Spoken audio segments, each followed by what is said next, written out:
grand champion français. Et oui, mesdames et messieurs, son adversaire, il est âgé de 31 ans, il mesure 1m79, 60 kg, 400 grammes à la pesée, 137 combats, 126 victoires, donc 47 à la limite. 6 fois champion de France de Muay Thai, 2 fois champion d'Europe, 4 fois champion du monde. Il a obtenu la ceinture argent dans la célèbre organisation thaïlandaise Max Muay Thai, 2 fois champion du monde de K1, l'autre discipline pied-point. Mesdames et messieurs, tout le monde dans le Muay Thai connaît son surnom, c'est Carlito. On l'accueille, comme il se doit, Charles-François Carlito. C'est lui qui nous affiche un palmarès de Thaïlandais, hein, Charles-François, 137 combats. Et on vient de voir Morgan, Adra et Aydin Tunkai mettre fin à une série de 4 défaites d'affilée. C'est une série noire de 6 défaites que Charles Carlito François va devoir briser ce soir.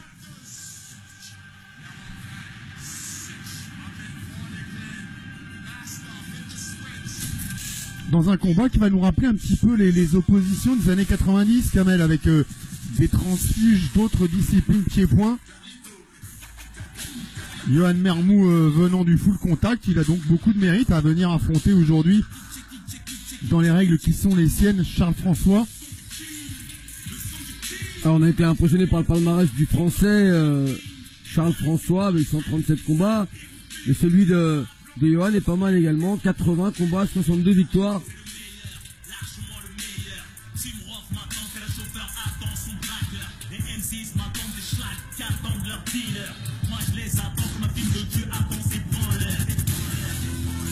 Et sur ces 6 défaites, les 3 dernières ont été avant la limite, hein, pour Charles François.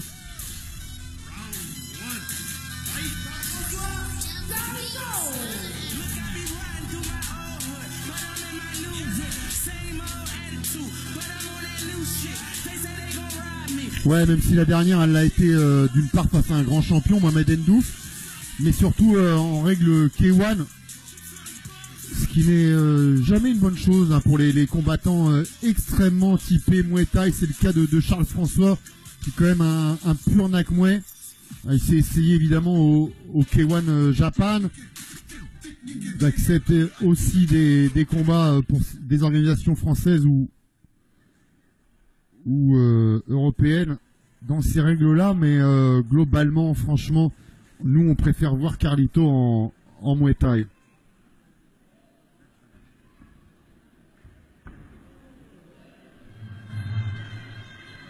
On l'avait vu notamment au Partouche. C'est la première de ces 6 défaites d'affilée. Il l'avait enregistré face à Yannick Mertens.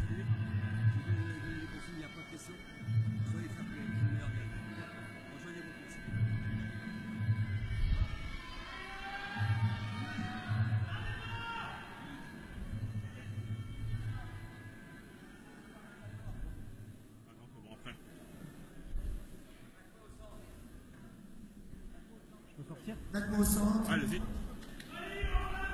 prends le t-shirt avec la bouteille.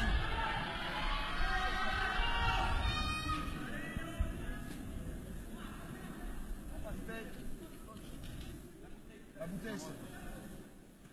Ah, c'est à toi?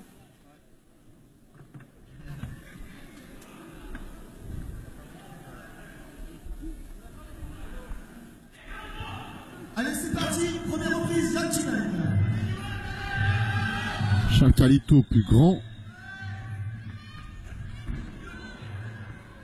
et qui veut déclencher le premier en ligne haute.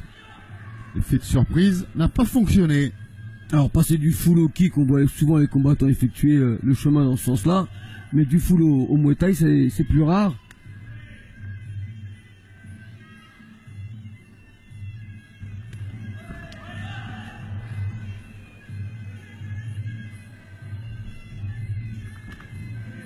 Ouais, parce que là, du coup, c'est vraiment une discipline très très éloignée dans les coups, dans le rythme, dans la philosophie.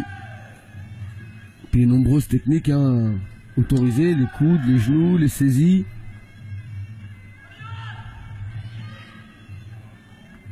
Alors qu'on rappelle en full contact, les coups sont autorisés uniquement au-dessus de la ceinture.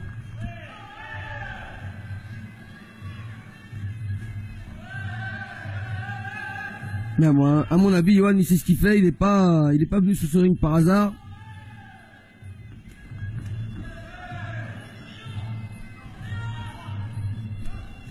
En tout cas, pour l'instant, il a les attitudes du combattant de Muay Thai, du Nak Muay. Il est bien stable.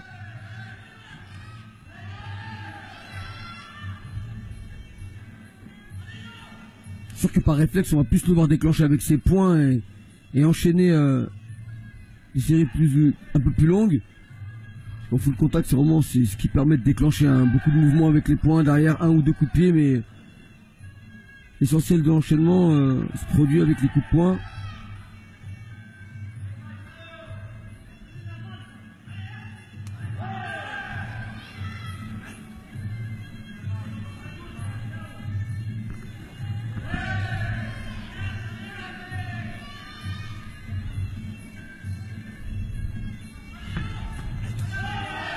Allez, c'est bien la fin. Il a marqué un petit temps d'arrêt pour bien allonger son bras gauche.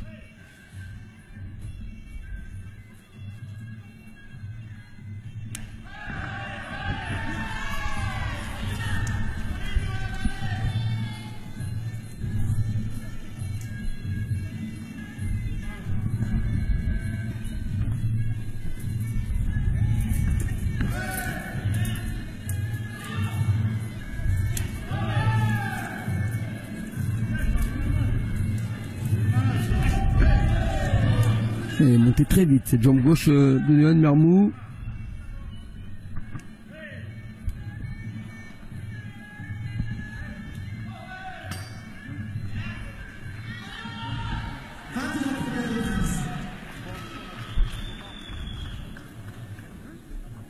Un premier round d'observation, mais avec quand même un Charles François un peu plus actif, plus précis sur certaines actions.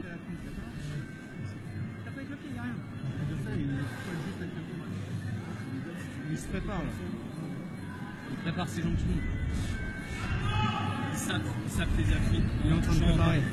Donc essaye de monter l'intensité. Remonte un petit peu l'intensité, un petit peu plus. D'accord. Par contre, essaye d'enchaîner d'abord tes pieds. Et puis après attaquer avec ses jambes. Si tu inscris toute la jambe, tu peux. Il n'y a plus d'appui. Il n'y a plus d'appui. Fais juste attention à ces couches. C'est vraiment les rampes qui sont en léger. Attention au milieu parce que ça glisse beaucoup au milieu. Ouais, essaye de mettre à la bonne blanche.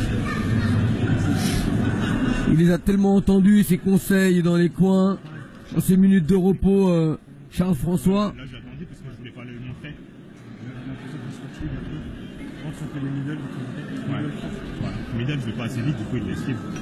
Il est feinté, je vais dire en bas. Non,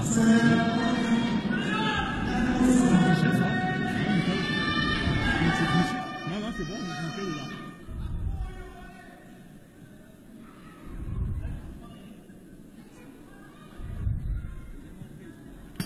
Deuxième reprise, Yop Tissan.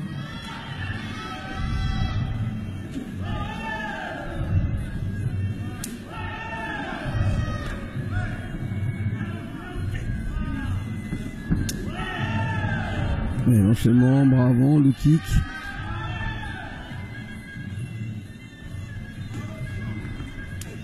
C'est bien ce que fait Charles François, il feinte, il fait déclencher Johan Mermoux et derrière ça lui permet de piquer avec le kick ou le middle.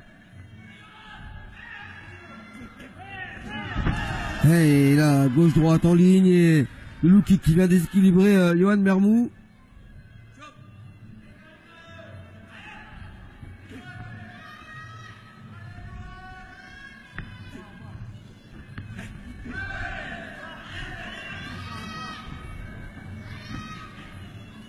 Il n'est pas encore à sa distance, Johan.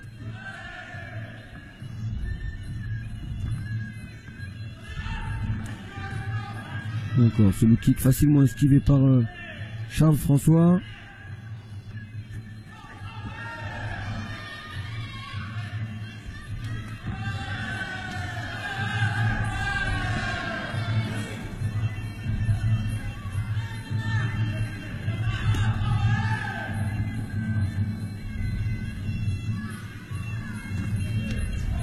Et la distribution à distance, ça il connaît. Hein. Charles François avec ce look kick intérieur-extérieur, facilement amené. C'est bloqué, que ce soit le crochet ou le low kick.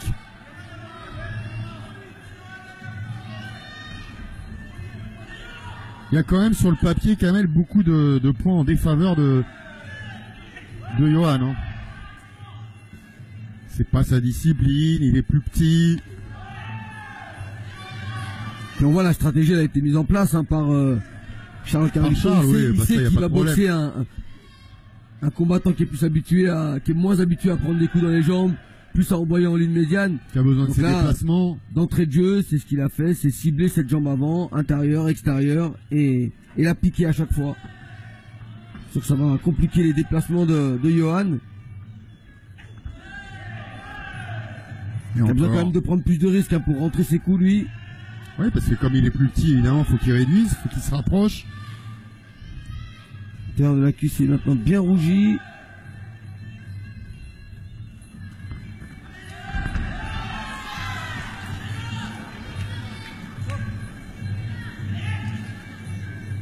Moi, je trouve ça franchement courageux et même peut-être même culotté de la part de Yohan Mermoux d'aller affronter un combattant aussi expérimenté en Muay Thai que Charles François.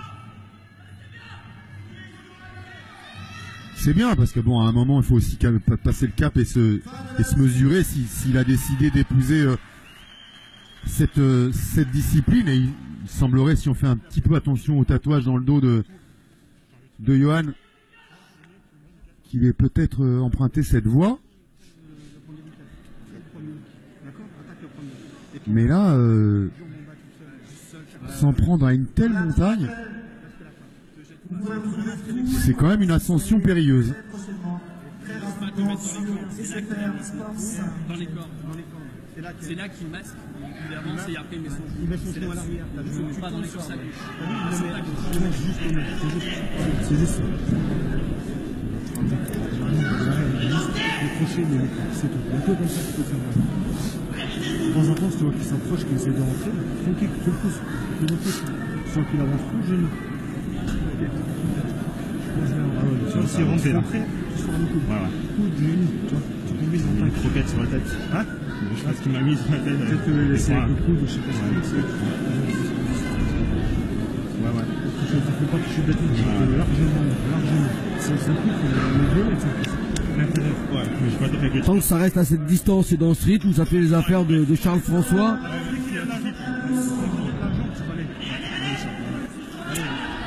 J'aime beaucoup en général les débriefings de Charles François dans le coin parce qu'il fait partie de ces boxeurs qui on a l'impression que le round s'est passé il y a déjà plusieurs heures et il l'analyse avec un sang-froid et une lucidité. Et puis on était au début de la troisième reprise, il n'était même pas essoufflé, il a pu tranquillement analyser ça comme s'il avait été assis derrière son fauteuil. C'est ça, hein, vraiment il y a une grande intelligence chez ce garçon.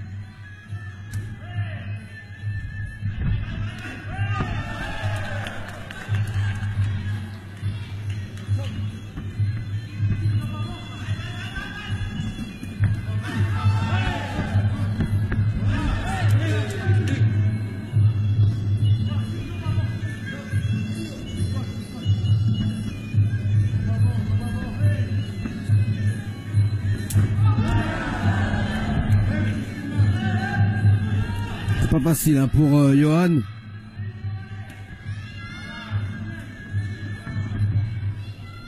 Il a face à lui un combattant expérimenté qui maîtrise parfaitement son art. Difficile à toucher, hein, moi, Charles François.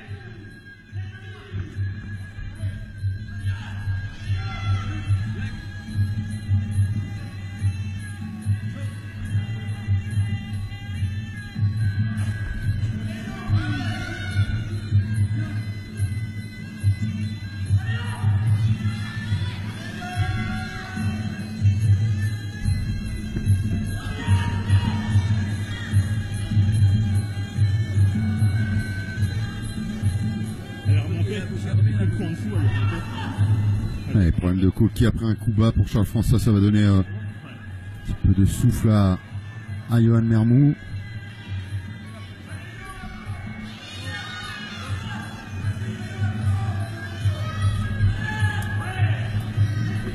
Yohan Mermoux qui doit quand même se poser des questions, hein, là, savoir quelle stratégie adopter, quelle faille exploiter. Et clairement, des failles, il n'y en a pas là. Avant le combat, durant la préparation, on peut imaginer plein de situations où à l'entraînement, on peut même les reproduire en sparring. Mais quand vous êtes dans le combat avec la fatigue, le stress, l'adrénaline, pas facile hein, d'inverser une situation, surtout face à un garçon qui reste vraiment très sérieux, à distance, il se laisse pas approcher. Il a boxé tout le monde, hein, Charles François, pas la peine de le répéter. Juste rappeler ses doubles victoires sur un combattant qu'on a commenté en début de programme, Morgan Adrar.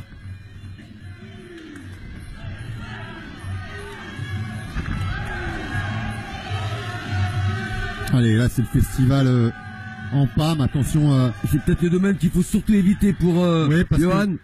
Sorti coup de coude, ça peut faire très très mal. Ça peut même abréger ce combat. Même si là il place un beau coup de genou direct. On l'a entendu dans son palmarès, hein, le transfert du full contact au Muay Thai est passé quand même par la case kickboxing, c'est quand même un palier minimum à respecter.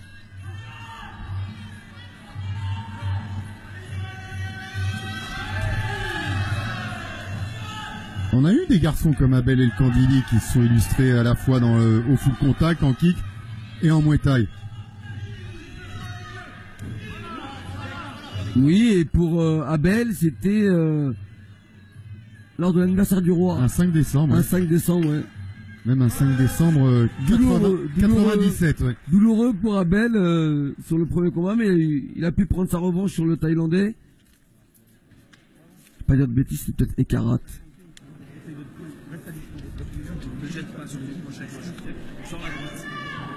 C'est bien, tu les as bien verrouillés. Tu l'as eu d'avance.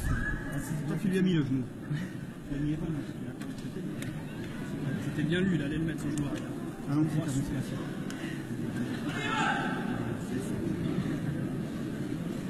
C'est bon? Il laisse. Ok, je peux tout le temps projeter. Ouais, je sais, ouais. J'ai vu que. Juste ta garde. Ouais. Monte ta garde de la baisse. Ok, mais le ring il est chiant, on peut pas boxer dessus. Quand ça glisse. Ah ouais, au milieu tu peux pas boxer, c'est impossible.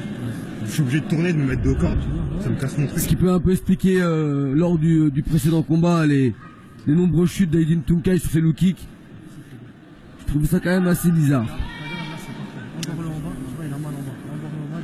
Là, Charles François nous le confirme. La bâche est très glissante.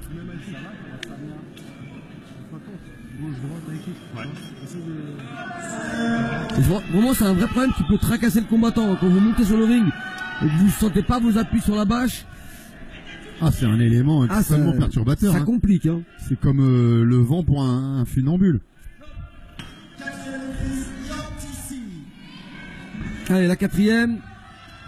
Un combat pour le moment dominé techniquement par Charles François. Il a toujours face à lui Yohan qui va essayer jusqu'au bout.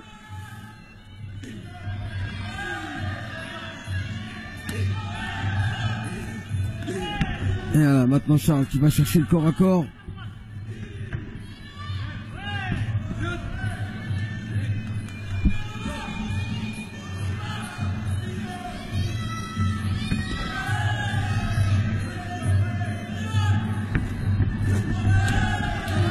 Ouais, c'est bien, c'est sur ce low kick maintenant que Yohan arrive à déséquilibrer Charles François.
absolument éviter le corps à corps pour Johan.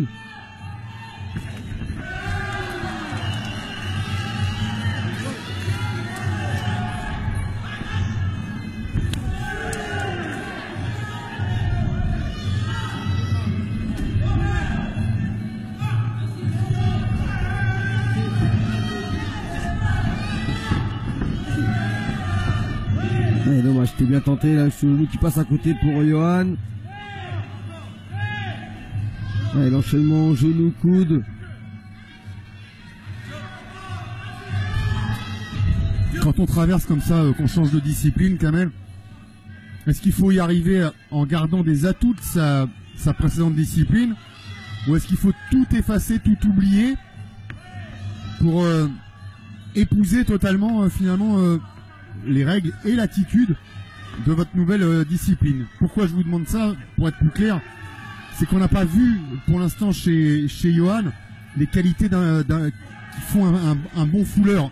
Or, il a été un très bon fouleur dans les déplacements, dans la vitesse d'exécution, les changements d'angle. Il a presque été trop scolaire face à quelqu'un qui malheureusement face à lui n'est pas un élève mais est déjà un professeur en quelque sorte.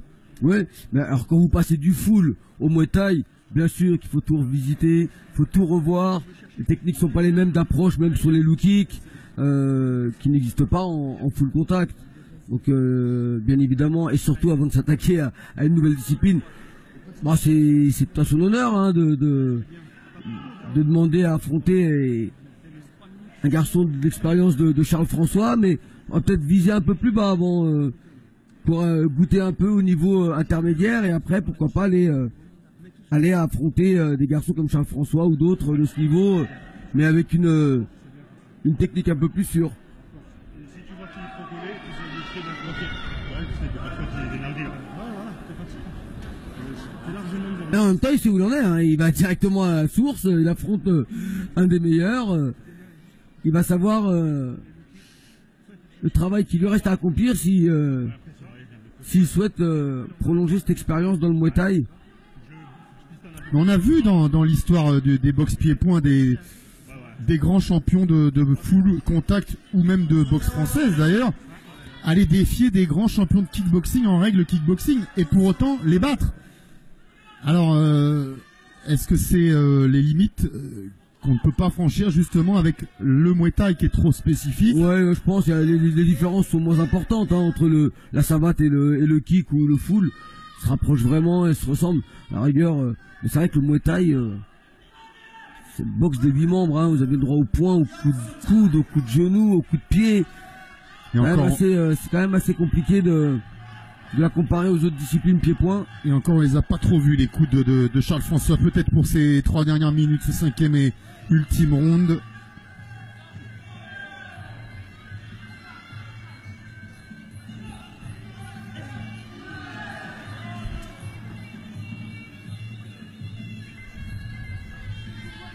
Mais déjà pour lui tenir la limite face à un très bon Charles François, c'est déjà en soi une petite victoire hein, pour extrêmement honorable. Pour un premier combat en Muay Thai, non?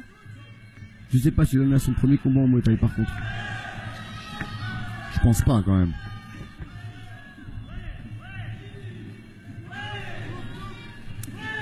Ouais, il commence à bien le laminer là avec. Il va bien l'écarter pour mettre un peu plus de puissance sur les coups de genoux. Maintenant, Charles François. Et là, ça fait mal. Ouais, il fallait que ça cède. À un moment ou à un autre. Et il a rapidement doublé ce genou gauche.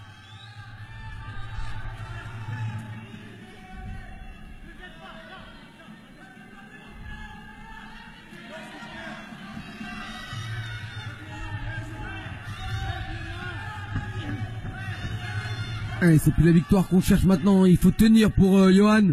Ce serait dommage d'être stoppé à 1 minute 30 de la fin du combat.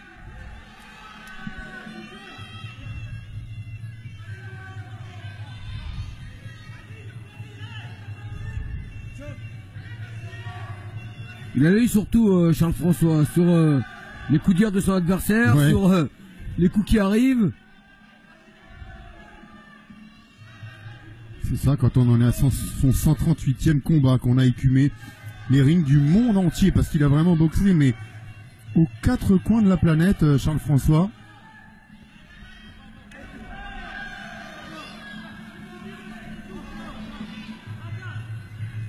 Et là, avec toute l'expérience, voilà, les mouvements qui vont lui permettre de récupérer un peu plus et de finir tranquillement ce combat, Charles-François.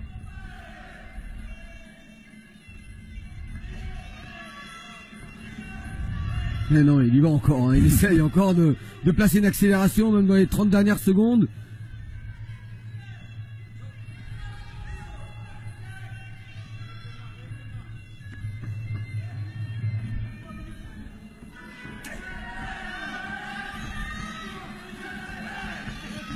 Non, on peut féliciter le courage et la résistance de Johan.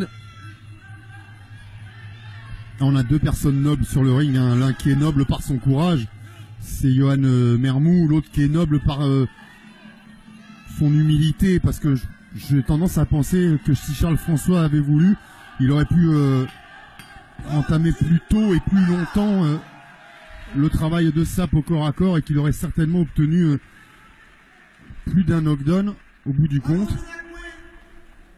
Je pense qu'il y a eu un respect aussi de la part de Charles. Et à juste titre, parce que c'était respectable la démarche de Johan Mermoux. Ouais, alors peut-être plus en deuxième partie de combat, parce qu'en début de fight il était bien percutant, encore Johan Mermoux. C'est vrai que dans la deuxième partie il était bien laminé par les nombreux coups de genoux, les projections. Un peu plus émoussé, ouais. Charles-François Carlito. Ouais, sans surprise, victoire de Charles-François. Bravo Johan également. Et il met fin à sa série de 6 défaites d'affilée avec cette victoire, Charles-François. Soirée de rédemption, donc, et de rachat. Soirée, il va nous rester un combat.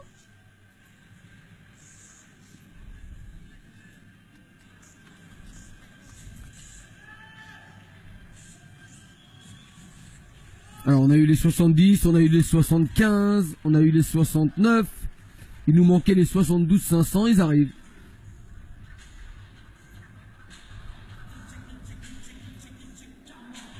Bon, j'ai essayé de faire des petites prévisions au vu de ce que je venais de tirer comme conclusion, mais là,